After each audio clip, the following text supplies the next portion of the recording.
माना तेरी नजरों में मैं काबिल नहीं, पर मेरी कीमत उनसे जाके पूछ जिन्हें मैं हासिल नहीं। दूर रहा हमरा से, हमरा मोहब्बत के नाम से भी नफरत हो गई बा।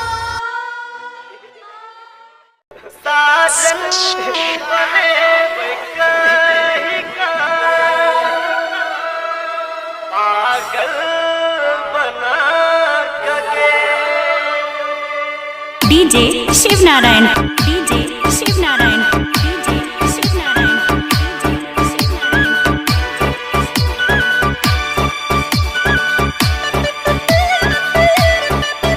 सजना बने बेकाही का पागल बना सके, बना सके।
गुलाब के फूल जेहन एनी हमर जीवन भेल बबुर के काट जेहन, बबुर के काट जेहन।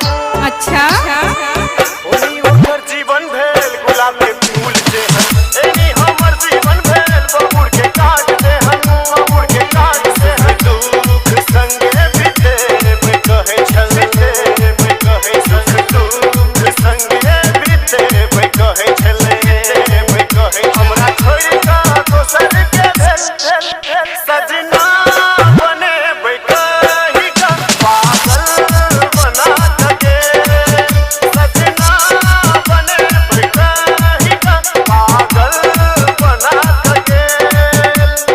DJ Shiv Narayan, DJ Shiv Narayan, DJ Shiv Narayan,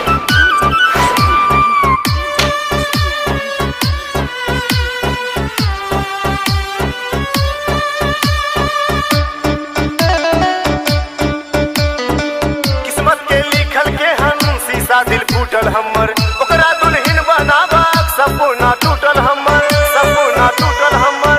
अच्छा लिखल के हम शीशा दिल फूटल हमर ओकरा दुल्हन बनाबा सपना टूटल हमर, सपना टूटल हमर।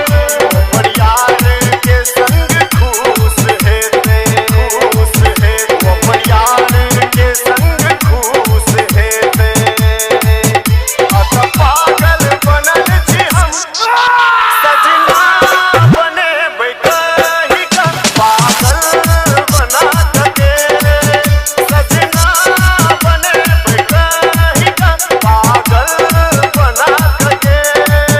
सजना बने बेकाही का पागल बना सके, सजना बने बेकाही का पागल बना सके। डीजे शिव नारायण सीतामढ़ी 9122 484 667।